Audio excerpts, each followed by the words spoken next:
The concept of outsourcing or nearshoring or offshoring is gone.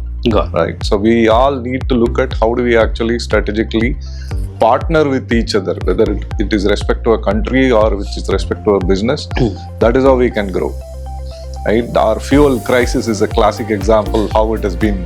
When the rest of the world is unable to manage, India alone managed because of its relationship, not because of anything. So that's how the business also need to evolve.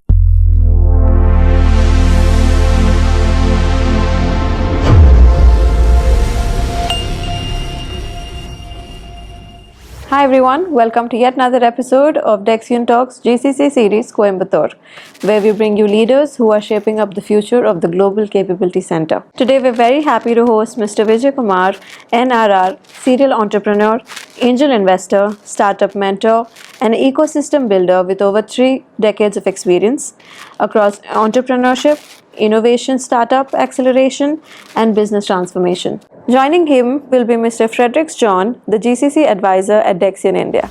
Good evening, sir. Welcome to this edition of Dexian Talks, where we focus on GCCs in Coimbatore. We are honored to have you here, spend your time with us and give us your insights. Thank you. Let me begin by asking you, as someone who has spent years and years building the startup ecosystem here in India and specifically in Coimbatore, how do you see GCCs contributing to innovation beyond their organizational boundaries? So GCC basically gives a capital advantage to any organization, primarily a principal organization anywhere else in the world. Opens up an office for a specific purpose. Predominantly, it used to be cost cutting, and they slowly started improving operational efficiencies, and they started focusing more on R&D activities, and that's when things started moving in a different direction. For example, I worked in a company where we started as just as a captive center, and it was more as an operational hand to the principal organization. Right. But over a period of time, we started building a database based out of Coimbatore, which was just about 27 MB. Okay. So it always lands up into some kind of an innovation when the business actually demands such changes in the thing. Okay. So it's not about whether it is defined or undefined, it happens very naturally. Right. So from a cost arbitrage point of view, now they're becoming product based and outcome oriented. Absolutely. Is what you're trying to say. Right. So in Coimbatore or Tamil Nadu in general, what opportunities exist for GCCs or startups to collaborate more effectively? So skill is one part which actually makes a huge difference when it comes for GCC, right? So talent is a predominant challenge which any organization comes to India these days, and not just cost advantage. So that way, Coimbatore is flourishing with talent, Tamil Nadu is flourishing with talent. So that talent actually helps us to build an organization faster and more efficiently. Right? The time which is required to build it, set it up, and make it operationally profitable is less when you compare it with other cities. And the cost of operation is also dramatically lesser, and the ease of operation, for example, the availability to fit in into a larger ecosystem is much more easier when compared with other cities pertaining to Coimbatore. Okay. You work very closely with the early stage startups and founders as well, right? So what are some of the things that GCC leaders can learn from this startup thinking? See, startup is a highly unstructured environment. It is eventually planned to be a business, which is expected to be more structured, right? More like a corporate. But there are a lot of uncertainty in every business, in every industry, in every opportunity. Right? So what the startups do is they try to embrace it at a very early stage, and then they explore it much deeper than any industry which is even specialized in that. Okay. That's the reason it is easy to build startups than to build corporates and build products. Okay. So that way, every GCC can actually start looking at startups as a point of investment in case if they have an interesting area to explore for the future or even for the current requirements. For example, if somebody is working in semiconductor, more into application, so there could be several startups which is working on the hardware part. Right. So they could start looking at collaboration and also co-investing in that kind of a startup. So that's a huge opportunity which GCCs is yet to explore much. There are cases where they have invested strategically, but still there is huge opportunities which could be explored. Okay, so from an outsourcing standpoint to becoming a partner, Correct. or an extended office kind of setup. Yeah, the concept of outsourcing or nearshoring or offshoring is gone. Got Right. So we all need to look at how do we actually strategically partner with each other, whether it is respect to a country or which is respect to a business. That is how we can grow. Right. Our fuel crisis is a classic example how it has been. When the rest of the world is unable to manage, India alone managed because of its relationship, not because of anything else. That's how the business also need to evolve. Right. So how do you see this relationship? And if you can talk more about the relationship in business. See, there are several events which happen. Basically, the startup pitches and networking events happen because I'm part of an organization called the Indus Valley Entrepreneur. It's called TIE. TIE conducts several events. So where we call in entrepreneurs and startup founders. Yeah. So there people can come on, network with them, find out opportunities. That's an easy way for us to go ahead and do it. But otherwise, typically they can come up with their own challenges, through hackathons and boot camps, run it within their organization, taking out the expertise of startups. And there are several incubators who could actually support that and build it. Okay. So that also could happen. Right. So interestingly, our earlier speaker was from NASSCOM, representing the Coimbatore region, and it's an honor for us that you are part of TIE network as well. We also have somebody from CAI coming and joining us for one of our sessions. So industry bodies are also helping such startups and GCCs set up and grow. True. And very true. It's great to see that they're getting the right sort of help from industry bodies as well, right? So how can GCCs adopt entrepreneurial mindsets without losing their operational discipline? I think they're already in progress. Only thing, if it is required, a structural approach could actually make a huge difference. For example, they have moved from just outsourcing opportunity to a classical innovation organization. Basically, a strategic partnership has helped them to move towards innovation. So that is a change which could trigger. So now what they need to do is they just need to tweak the degree of, the number of cases needs to be more. Okay. Yeah. So this is about the future talent for GCCs, more aligned to Makers Hub or stream education that you're part of. You're investing heavily in developing future-ready talent, as we can see evident from your work. What skills do you believe that tomorrow's GCC workforce will need? Yeah, I just have to give you a picture, a larger picture. Basically, see, all these years, if you look at GCC, predominantly it used to come from US and Europe. Yeah.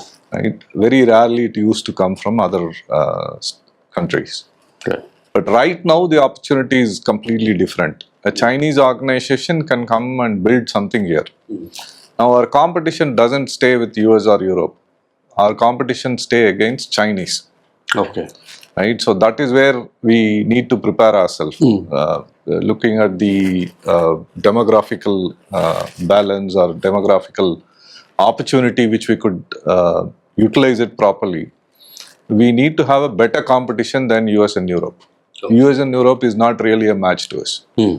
They could be a wealthy organization, wealthy country, but not really a correct match for us. Okay. Right. The challenges which we see as a nation could only be compared to a nation which is of our size, Okay. right? So not with anybody lesser, Uh-huh. right? So China has a lot of advantages because it has a larger land area. It has been growing from say about 70s and early 70s, and then probably now they are in a different state altogether. We are slow, but we are not lagging anything in terms of technology, skills, opportunities, people, even in terms of finance, right? So we can still grow faster. But this growth requires a lot of a different talent from what we had been doing all this time. So what happened to us was education, precisely examination, right? So we got examinated, we got graduated, and then probably we started doing things out of our own interest, and we started learning more and more as business demanded a lot of things. Yeah. So this is very limited opportunity, and this cannot go for a long time. So we need people with more technological skills. Right. If you need to go to technological skills, the base fundamental is the science and maths. Now, what happens in the schools is not really sufficient for the children to, move to this kind of a leap shift arrangement. Okay. So we need a separate environment. Learning science and maths cannot work in timetables. Very unfortunately. Okay. So the children need a free hand. They need a better laboratory to understand science and maths. So that is what we are doing there. Okay. So that helps them to learn technology better, which gives more opportunity to both GCCs and startups. Oh, very fantastically put. Because traditional education often focuses on only knowledge or I would say information. information. Okay. It takes a long time to process that information, make it as a knowledge. Yeah. Whereas GCCs need problem solvers. Correct. So that is you're what we are trying to growing. bridge that gap, or Exactly, how that does is what we are trying to bridge it. Oh. So basically the science, maths, see for example, it is not just science and maths. Language is a fundamental part of us, integral part of us, where we understand the other human being, we understand the nature, understand the technology, everything we understand basically depends on the language. Right.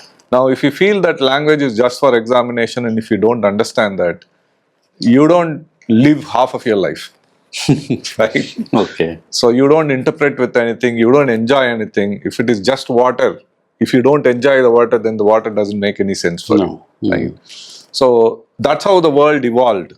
So if we lose that component of it, then it's not going to make bigger sense for us to continue. Okay. And what is your thought on bridging that gap? Is it happening? So or what is it we easy? did is we actually integrated science, maths, engineering, arts and technology together. Okay. They start from science and maths, and then they learn arts, then they go for engineering, and then once they are good with science and maths, then they move on to technology part. Okay. So that way they understand what they are doing. So for example, if you're building a battery for a vehicle, right, you need to understand what kind of material you need to use for at different places. Okay. So that understanding comes from the basic science, Right. and how much quantity comes from the math. Okay. All right. So let's hope that the gap is bridged sooner than later. Yeah. And hopefully there will be employable resources available inside or around Coimbatore. Correct. That the GCCs can make use of. So in the past, Coimbatore was known for its entrepreneurial acumen and manufacturing hub. That's what it used to be called before, but now slowly growing into a technology destination. So what do you believe will define the city's next chapter? So it will be a combination of both. Manufacturing will continue to grow. We'll have more products than just process. So previously, a generation before, people used to do a lot of servicing. So it will be most of the MSME companies used to build parts, design components for large companies. Right. Now we have an ability to go to the market directly, building the parts by ourselves. Okay. So more products will come out of Coimbatore. So that will be in terms of manufacturing. And in terms of technology, yeah, obviously AI would actually make a huge difference Right. in the whole factor of how the technology could evolve. Okay. So even TAI is working on building an ecosystem here, projecting Coimbatore as a AI city. Okay. Has Coimbatore reached that destination yet? Being See, it is always a progress. We Right. don't believe that it's a destination. It's always a progress. We continue to put in efforts. okay. Sometimes it works. Sometimes it actually gives us a better feedback to move on towards something better. And has the manufacturing industry taken AI up so much they're able to transform businesses? Not really, not yet. But still, there is huge opportunity with Okay. respect to manufacturing industry Right. handling AI. Similarly, for example, robotics is something which is coming up good in Coimbatore. So that is another industry which can thrive dramatically when you have manufacturing and technology put together. Put together, okay. And you mentioned semiconductors also. Yeah, in one of- we are yet to see semiconductor companies here, but utilization of semiconductors is dramatically increased in Coimbatore Okay. in the last one and a half decades. Okay. So, in several of our conversations during the previous sessions of Dexian Talks, several leaders talked about organizational culture. So, does culture in Coimbatore enable experimentation? Yeah, it's a DNA of Coimbatore. I don't think it'll die. It'll Okay. definitely evolve in a better way, and it's continuously evolving. Right. For example, even if you are there, we call people as intrapreneurs, right? Somebody who joins a corporate and try to do something innovative there. We could see a lot of entrepreneurs in organizations, specifically in GCC, which help the organization to grow faster and more deeper. Okay. I have even heard some cases where certain organizations which had principal base somewhere else, they were able to relocate the base to Wow. India. Yeah. Okay. That's a fantastic Yeah. development. And that talks for India as a whole. Correct. And why businesses should be looking at India. Yeah. It should be a safest destination for manufacturing. Okay. So that's the reason I'm saying manufacturing will continue to grow exponentially. Okay. You've also been an angel investor. Yeah. What qualities do you look for in a founder when you decide? There are two things we look at. One is the founder's ability to handle uncertainty. Okay. So that is something which quite often happens in a startup, right? You go with a plan and you go there, something else happened there. And the founder should have an ability to understand the problem statement and then work on it instantly and move on. Okay. So that is one. Second is their understanding about money is also something which is required to be consistently measured. Okay. And it needs to be constantly measured, not just once or twice. It needs to be constantly measured because it's easy to burn out money and then, put the entire organization down. At risk. Yeah. Yeah. And when you handle too many tasks, obviously you could lose out easily. Yeah.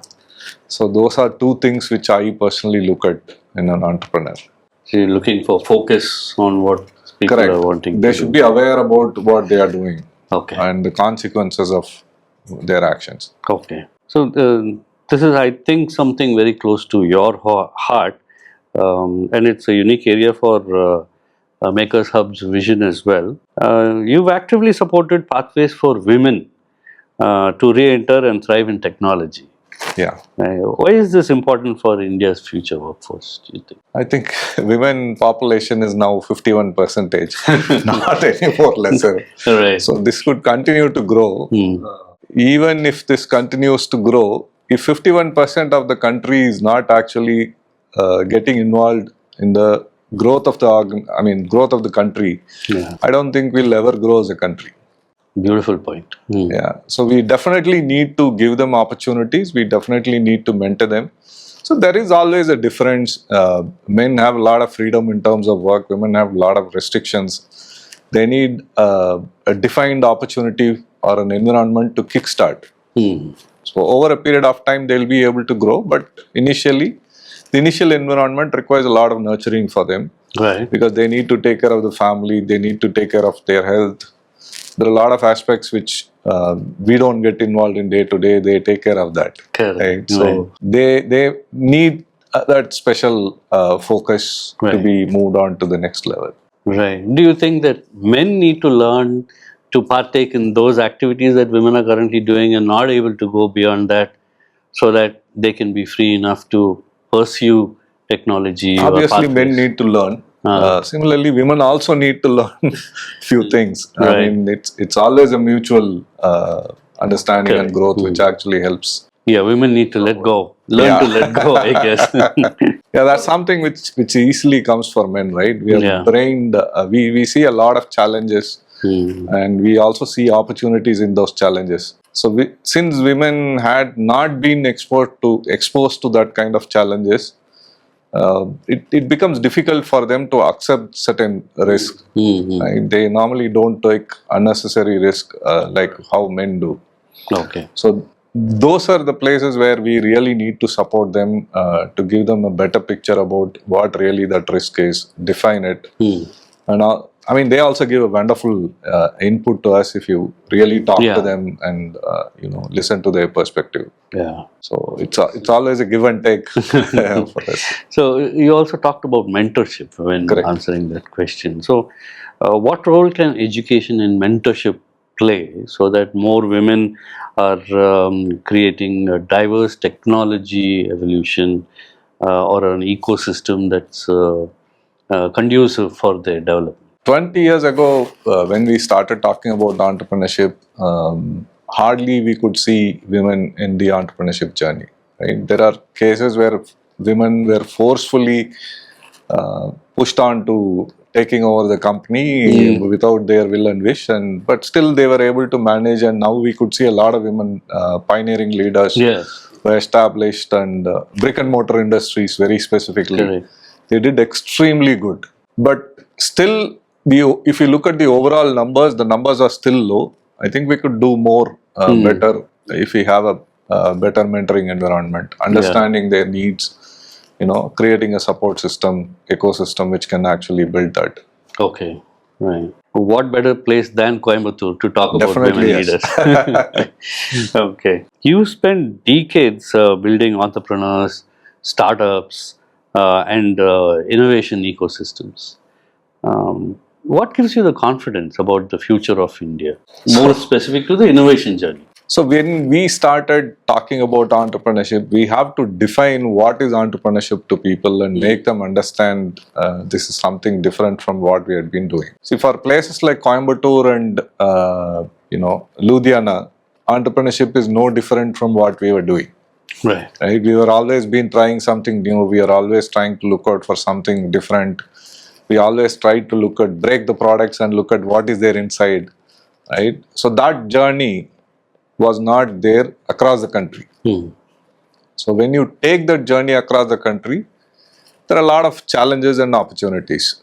So, for example, we started a lot of parents who doesn't want their sons or daughters to be entrepreneurs, primarily because they felt like, it is an unstable, revenue generation opportunity. As a family, it's very hard for you to put in so much of efforts at office and come back and take care of the family. So family time getting reduced were all the complaints earlier. But now I think we have everything in place to take care of, have a balanced life. Okay. Both at the organization and the family. So things are changing, but still, Right. yeah. But the ecosystem has dramatically evolved. Right. If you look at what was there 20 years ago with respect to investment, we didn't have much of investors. We had very few angel investors. Now the case is completely different. Yeah. Day by day, we are getting new angel investors. New opportunities keep coming up. A lot of startups are getting involved. We also have the other case, like a lot of startups fail. Right? 70-80% of the startups fail. But that isn't part of the evolution process. We cannot avoid that. Okay. So when you are mentoring, when you are helping startups, when you are building the ecosystem, one maker's hub can only do so much. Correct. Right? What kind of help or policies from the government are you looking forward to in order for this to take off in a large scale? So I was also part of Tamil Nadu's startup policy Okay. writing process. So one thing which I insisted very clearly is you give space and money, right? So I would continue to say the same thing. Okay. Give more space to startups to work around, and then give more money which they can, take it as a grant and start doing more innovations. Okay. So that's what is required. See, if the government is able to take care of that, then it is easy for the private investors to focus more on growth. Okay. Otherwise, if the private investors go to a grant level entry, then probably the failure rates are very, very high, and then we'll have more exits as angel investors. Okay. That's a challenge if the government doesn't participate. Okay. So it is not the government is not participating, but they could do more. So if they did more, then Coimbatore can be at a better place, is what? Definitely yes. Okay. Coimbatore will be the best place. If you look at the number of startups invested in last, say, about 2 to 3 years, Coimbatore has more number of invested startups than any part, even better than Chennai, I would say. Okay. All right. So I think this is the best ecosystem that companies or businesses can look at Correct. when they look at India as a destination and then zero down on Coimbatore. Definitely yes. Okay. You've invested in startups, mentored founders. Now focus on developing future innovators as well.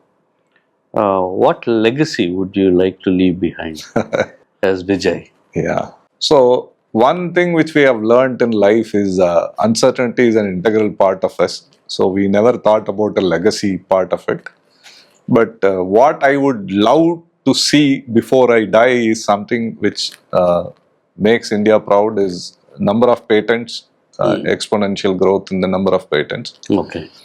And definitely a more sustainable food production ecosystem. Okay. So that will help us to survive for a longer period of time. These two are something which I would love to work on. Okay. So you're in the experiential education field. Tell us more about that. So education is something which has been designed in 1700s basically to create workers for large textile mills and industries and rail corporations. That is not going to cater our needs at this point of time, right? So it creates more employees in a very structured process. You have been Doctrinated? Yeah, I would Very strong put word, it. maybe. Yeah. So you've been into a very, very structured environment. Okay. So your thought process becomes very, very structured, and that is not something which is going to build the nation over a period of time. Right. Right. So now we are in that state. Okay. So what we need now is we need free thinking minds which can actually go deeper in science and technology and find out better products and services for the community. Okay. So for that, experiential learning is required. So your typical education is teaching. So I know something, I share that knowledge to you. That's a teaching methodology. Or information, as you put it. Yeah. So it's again information sharing. Yes. So, but what happens with experiential learning is we tell them how to do it and they do it. We watch them fail. Once they understand and accept that they failed, they come back to us and ask, okay, we failed, what to do now? Right. Then we tell them how to do it. Okay. Right? So that becomes a concept where children are at least 100 times intelligent than us. Yes. Right? 100 times is a very small number, I would say. Right? Absolutely. Yeah, they are exponentially knowledgeable than us. So all that they need is you tell them how to do it, what to do it, and then probably they'll be able to do it. Okay. So we move from teaching to mentoring. So the ecosystem needs to be built on people coming forward to do experiments. Absolutely. Instead of just doing the run-of-the-mill kind of a work, which worked earlier. Right. True. But current education system is not fit enough to create those I had thinkers. heard about cases where children actually learn science through simulations. Right. So for me, I learned science in laboratory. Right. I learned science in practical industries. Correct. right? Not in simulation. Simulation can help you to understand, but that is not everything. Yeah. So we don't have time to wait until completing graduation and then learning science from the basic again. Right? So that is not going to help. So we need to prepare the children to move up. By the time they come to the graduation level itself, they'll start doing innovations. Okay. So we are working towards that part.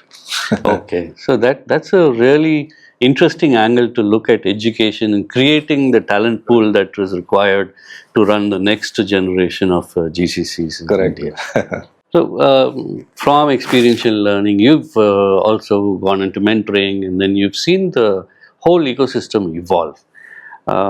So, having witnessed this evolution, majorly in the IT and HR industry, from the very early stages for me, what leadership qualities do you believe will define the next set of GCC leaders? So we had a lot of honest leaders, right? So what we need now is we need more leaders with high level of integrity, right? Okay. So people pleasers will not become successful now. With the next generation coming in, they don't care for anything until otherwise you are able to achieve something and show them that this is how you need to do it. They're not going to respect you for that. So you cannot talk, right? You need to walk. So you need a high level of integrity to lead through this kind of talent which is available for us. Okay. So that would be priority number one for us. Second is people don't expect leaders anymore. They want literally people who come and work with them on day-to-day basis. So corner officers is not going to help us anymore. Okay. Right. So we are looking at somebody who is ready to get their hands dirty. Okay. When the work started. Okay. This is what teams are looking up to in a leader? Yeah. Okay. So when you tell them that this is what you need to do, they are not willing to listen to you. Okay. When you tell them this is how you need to do it, then they are able to understand that. And this works for the Gen Z as well? Yeah, this works for Gen Z, hopefully. Maybe there is a different mantra for them. Yeah. Okay. So it is not that it is complicated to work with them, right? You need to understand their framework. So they do not accept failure so easily. Yeah. So if you tell them like this could ruin your life, it's hard for them to interpret and understand because their knowledge to this particular statement is very, very limited. Okay. It is not their fault, right? So we need to give them that kind of an exposure to make them understand what we talk about. Right. Okay. So that is our responsibility. This responsibility is a little hard for most of the GCC leaders, but still, there is no other choice. They need to learn it. Okay. Great. So I've seen in the past few sessions, leaders come in and talk to us about such qualities as you just mentioned, integrity. There was a leader who talked about trust. And several of the leaders, they talk about culture. It's all revolving around people that run the business. Absolutely, right? yeah. And that too with these characteristics. Absolutely. See, if I want to walk alone, it is easy for me to walk, right? So, and I cannot build an organization by walking alone. So I need people to build that organization. So when it is required for me, I cannot change the whole set of people. Okay. So it is better we build a common culture which is acceptable for all and basically groom everyone including us to a better level. Okay. That's how the culture works and that's how the culture plays a major importance these days. Okay. So in addition to what you just spoke about, the integrity and trust, and what do you think about culture being an important a part of the organization development? So culture is no more just a people-pleasing activity, right? So that's how we have been introduced to culture in an organization. But unfortunately, that is not the case anymore. So culture is empowering people to take decisions. So organization-wide, if there is one rule, one thumb rule, basically anybody can jump in and take a decision. then the Gen Z loves it. Okay. Right? So that is the organization culture, people would love it. So I don't have to wait for my boss to take simple decisions, and I don't want to be an S man. Right? I also want to be a no man. So when my boss is able to listen to me and take decisions, then that is a fantastic culture which I would love to as a Gen Z person. In addition to what or how GCCs and startups can collaborate, you also want to talk about mergers and acquisition. Correct. So there is one opportunity which we have not explored properly, which is pretty huge, which is a win-win for both the startups and the GCC. See, many startups are unable to grow because of one reason or the other. GCC has an ability to take those kind of startups globally, which will create a completely different market and positioning of the products or services. Okay. So that would actually, the mergers or acquisitions might help the startups in a huge way, and eventually it will also contribute in terms of revenue to the GCCs. Okay. So that's something which we could explore a little more deeper through multiple organizations, and eventually the consulting companies can also play a larger role there. Okay. Trying to find, identify partners who can actually get merged. Okay. So here is a man who strongly believes in experiential learning and mentorship in order to create the talent pool that will build India. And he is also a strong believer in integrity, culture, and trust. So thank you so much for being part of Dexian Talks. Thank you. It was an honor having you here with us today. And as a token of appreciation for your time and inputs, please accept this hamper. And thank you for coming. Thank you. Today's conversation highlighted a critical connection between education, entrepreneurship, innovation, and the future of GCC. Mr. Vijayakumar's insights provided a lot of valuable lessons for the future entrepreneurs out there and all the aspiring leaders. For all the viewers watching us out there, thank you so much for tuning in. I will see you in another episode of Dexian Talks. We are Dexian, in the business for good.